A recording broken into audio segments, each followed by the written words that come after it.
Hello everyone, welcome once again. Students, आज की ये वीडियो क्लास 12th के स्टूडेंट्स के लिए हैं और जैसा कि आप यहाँ टाइटल में देख सकते हैं, आज इस वीडियो में हम सिंटैक्स चैप्टर को डिस्कस करेंगे।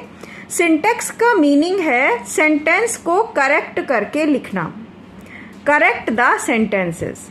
और ये वीडियो इम्पॉर्टेंट है क्लास 12th के बोर्ड एग्ज़ाम के लिए, क्योंकि इसमें जो हमने ये सेंटेंस कलेक्ट किए हैं ये सिंटैक्स के नाम से आते हैं। करेक्शन करने के लिए गलत सेंटेंस दिया गया है, जैसे आप फर्स्ट सेंटेंस पढ़ सकते हो, 5 sheeps आर ग्रेजिंग। इसमें हमें मिस्टेक फाइंड आउट करनी है और फिर उस मिस्टेक्स को हटाते हुए, उस मिस्टेक को करेक्ट करते हुए सही सेंटेंस लिखना है। तो इसीलिए आप ध्यान रखिएगा, एग्ज़ाम में आपके ग्रामर पोर्शन में ये सेंटेंसेस आएंगे। 2 सेंटेंस आते हैं और 2 में से 1 सेंटेंस आपको आंसर लिखना होता है करेक्ट द सेंटेंसेस के रूप में। और बुक में सिंटैक्स नाम का ये टॉपिक, एक चैप्टर आपको बुक में, ग्रामर की बुक में मिल जाएगा। पहला सेंटेंस जो अभी हमने रीड किया, 5 sheeps, इसमें जो मिस्टेक है वो है ये शब्द शीप्स। शीप एक ऐसा शब्द है, एक ऐसा नाउन है जो कभी भी प्लूरल में नहीं लिखा जाता है, चाहे 1 शीप हो या 5 शीप हो, ये शीप ही कहे जाते हैं। तो आप एग्ज़ाम में इस तरह से आंसर लिखेंगे अपना, 5 sheep आर ग्रेजिंग। शीप शब्द प्लूरल के लिए भी आता है और सिंगुलर के लिए भी आता है। 5 लिखा है इसके सामने, 5 से हम समझ जाते हैं कि ये बहुत सारे शीप की बात हो रही है, इसलिए हम यहाँ आर लिखा रहने देते हैं। सेकेंड सेंटेंस है हिज स्पेक्टिकल्स इज न्यू। अब यहाँ मैंने ऑलरेडी मार्क किया हुआ है कि इसमें क्या मिस्टेक है, इस वर्ड में मिस्टेक है। स्पेक्टिकल्स कहते हैं चश्मों को। तो जो हमारा चश्मा होता है उसमें 2 लेंस लगे होते हैं 2 आँखों के लिए, इसीलिए स्पेक्टिकल्स बोला जाता है। अब स्पेक्टिकल्स क्योंकि वो 2 हैं तो यहाँ आ जाएगा आर, और इस तरह से आप इन्हें लिखेंगे, हिज स्पेक्टिकल्स आर न्यू। ये बोर्ड एग्ज़ाम में आए हुए सिंटैक्स सेंटेंसेस हैं। करेक्शन के लिए जो सेंटेंस आज तक बोर्ड एग्ज़ाम के सभी सेट में आए हैं, हम उन्हीं से प्रिपरेशन करा रहे हैं, उन्हीं को सॉल्व करके डिस्कस कर रहे हैं। तो इसीलिए ये बहुत इम्पॉर्टेंट है, इन्हें ज़रूर पढ़ कर जाइए। और मोस्टली सिंटैक्स में ऐसी बातें आती हैं जो हमें रटनी होती हैं। थर्ड सेंटेंस है ही could not secure passing marks. हम हमेशा ये शब्द बोलते हैं पासिंग मार्क्स, लेकिन ये शब्द गलत है। ये पासिंग मार्क्स के रूप में नहीं बोला जाता, इसे कहते हैं पास मार्क्स। तो आप इसे भी याद कर लीजिए कि इसमें हमें पासिंग मार्क्स शब्द नहीं लिखना। He could not secure pass marks, इस तरह। नेक्स्ट है number 4, if he will come I shall teach him. जब भी इफ़ वाला वाक्य स्टार्ट होता है, यदि आता है इफ़ की हिंदी, तो अगर हमारे वाक्य में इफ़ लिखा है, तो याद रखिएगा कि पहला सेंटेंस हमारा प्रेजेंट इंडेफिनिट, और उसके बाद जो ये कॉमा के बाद जो सेंटेंस लिखा है ये बनेगा फ्यूचर इंडेफिनिट। तो हम इसे लिखेंगे इफ़ ही कम्स, क्योंकि प्रेजेंट इंडेफिनिट में ही सिंगुलर सब्जेक्ट के साथ वर्ब की फर्स्ट फॉर्म में SEIES लिखा जाता है। तो ये बन गया if he comes, comma I shall teach him. यदि वह आता है मैं उसे पढ़ाऊँगा, आई shall teach him.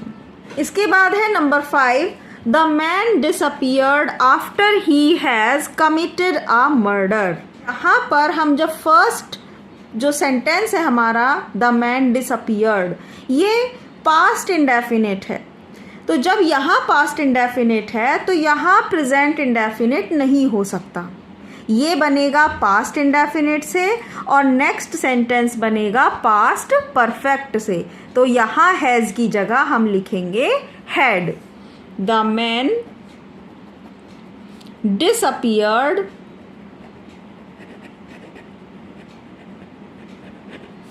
after he had committed a murder। Students, आपसे रिक्वेस्ट है कि अगर आपको ये करेक्शन ऑफ सेंटेंसेस समझ में आ रहे हैं तो प्लीज़ वीडियो को लाइक करना नहीं भूलिएगा, और बोर्ड एग्ज़ाम आने से पहले आप इन सेंटेंसेस को ज़रूर याद करके जाइएगा। इन सभी सेंटेंसेस को इस वीडियो से रिवाइज ज़रूर कीजिएगा। नेक्स्ट है number 6, being a rainy day he did not go out. English grammar में सिंथेसिस आपने पढ़े होंगे, उससे रिलेटेड है। एक शब्द मिसिंग है। रेनी डे, हमेशा जब रेन वाला सेंटेंस बनाते हैं तो हम इट का प्रयोग करते हैं। यहाँ वही शब्द हमें लिखना होगा, उसका ध्यान रखना है।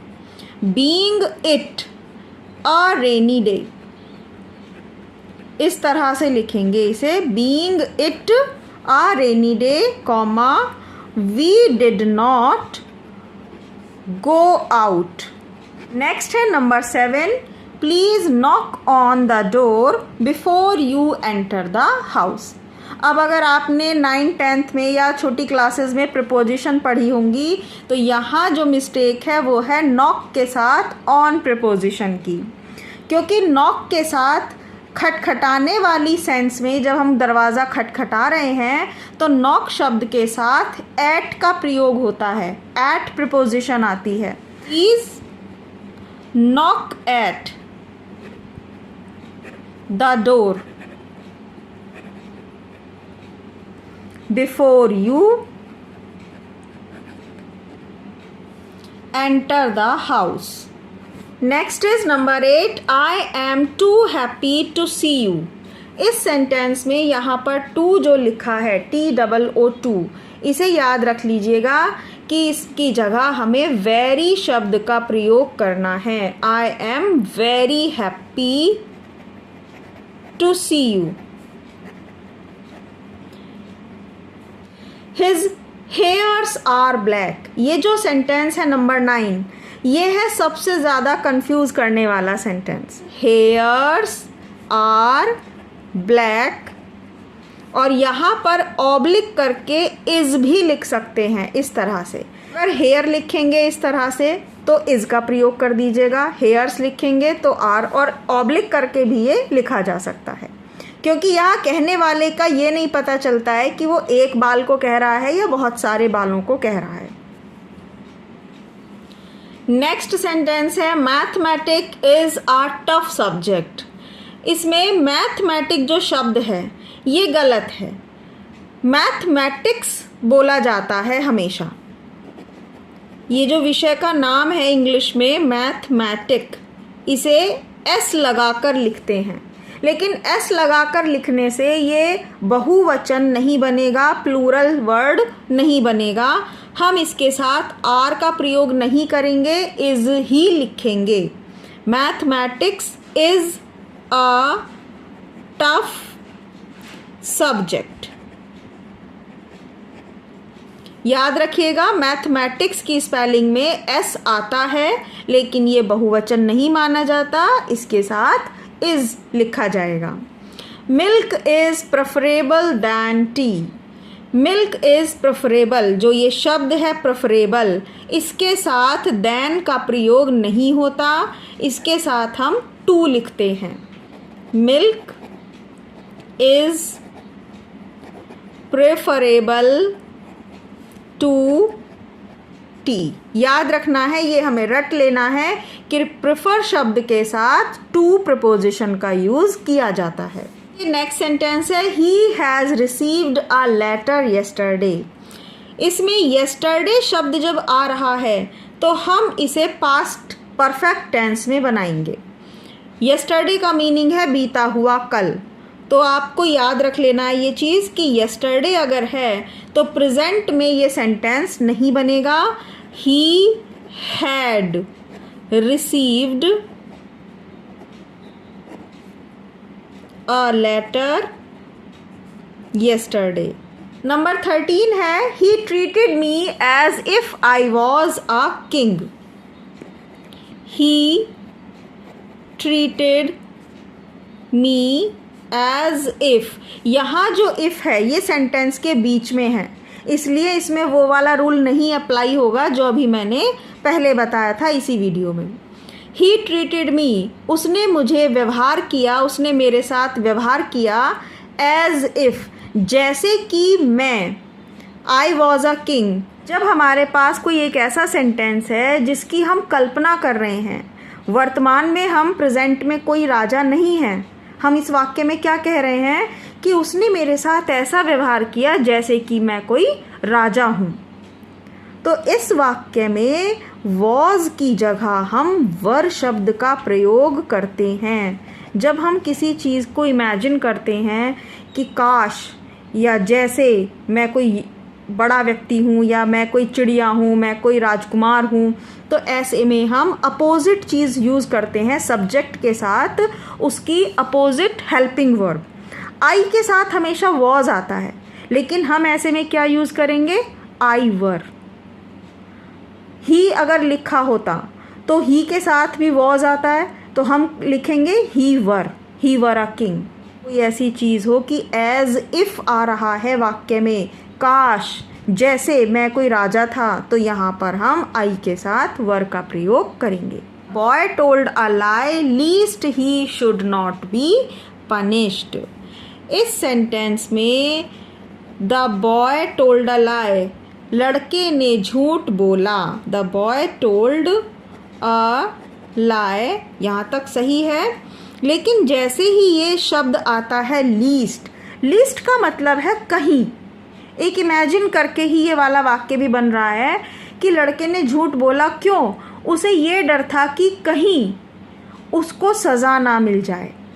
तो जब भी ये शब्द आता है ना लीस्ट, इसका हिंदी मीनिंग है कहीं.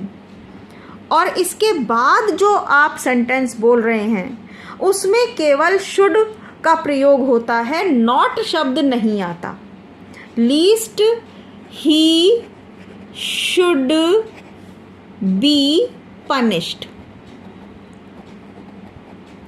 लीस्ट वाले शब्द में शुड का प्रयोग तो होता है, लेकिन नॉट का यहाँ कोई काम नहीं है, क्योंकि ये अंडरस्टूड होता है इसमें कि कहीं उसे सज़ा ना मिल जाए. हिंदी में बोलेंगे तो ना शब्द आएगा, लेकिन इंग्लिश में आपको नॉट का प्रयोग नहीं करना.